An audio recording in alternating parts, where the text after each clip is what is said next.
Bajet 2022 dibentangkan pada 29 Oktober 2021 menyaksikan bajet yang paling tinggi pernah dibentangkan dalam sejarah Malaysia, dan salah satu golongan yang menjadi tumpuan ketika bajet tahun 2022 ini adalah golongan PMKS, iaitu Perusahaan Mikro Kecil dan Sederhana.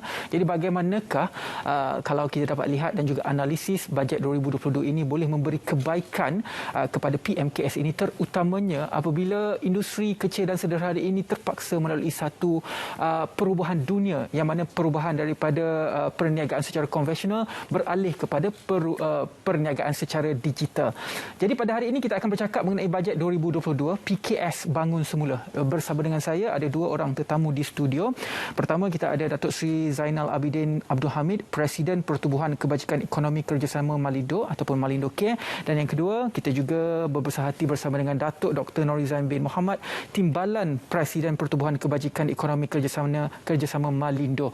Jadi mungkin kita boleh mulakan dengan Datuk dahululah, melihat kepada bajet 2022 dan juga jangkaan pelaksanaannya sepanjang tahun 2022 dengan mengambil kira faktor COVID-19. Apa pandangan Datuk?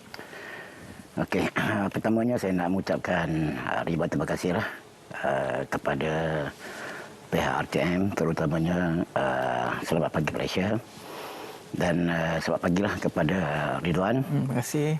Dan semua staf di RTM.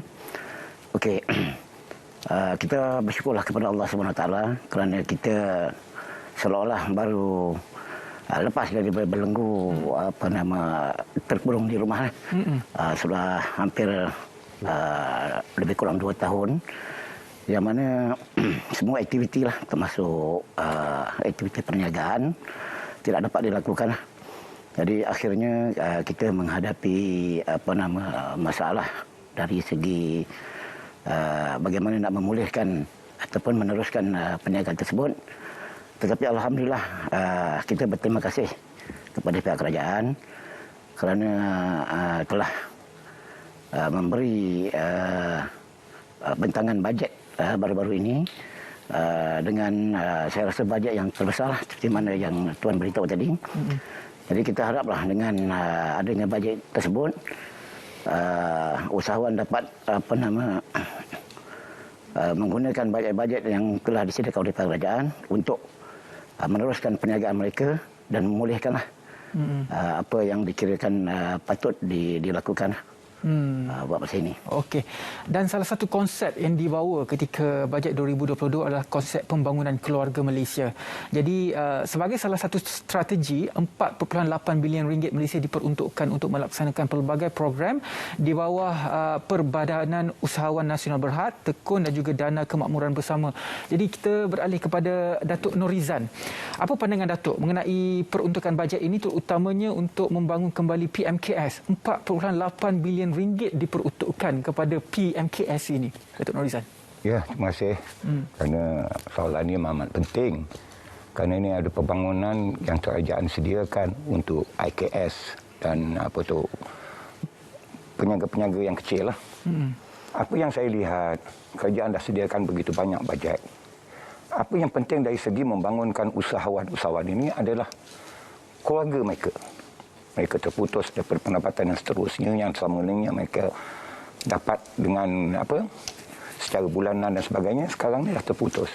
Oleh itu kerajaan harus melihat bahawa bajet yang disediakan ini bukan hanya untuk usahawan itu sendiri, tapi mentaliti mereka, cara mereka berfikir. Apa yang kita hadapi sekarang ni, pandemik ini telah mengubah corak hidup. Betul. Dan cara normal yang baru. Jadi usahawan-usahawan perlu ada kekuatan mental, dan kerajaan harus membimbing mereka bukan hanya dari segi membangunkan perniagaan, tapi keluarga yang sihat dan harmoni.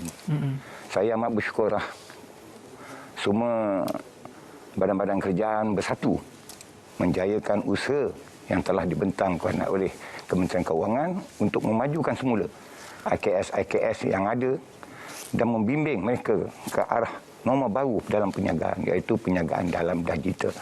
Saya berharap benarlah agar usahawan yang ada ni mengambil peluang ni dan jangan dibiarkan ianya berlalu begitu saja.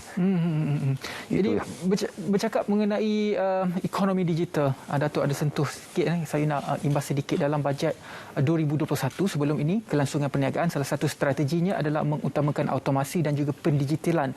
Jadi melibatkan 1 bilion skim transformasi pendigitalan industri sehingga 2023.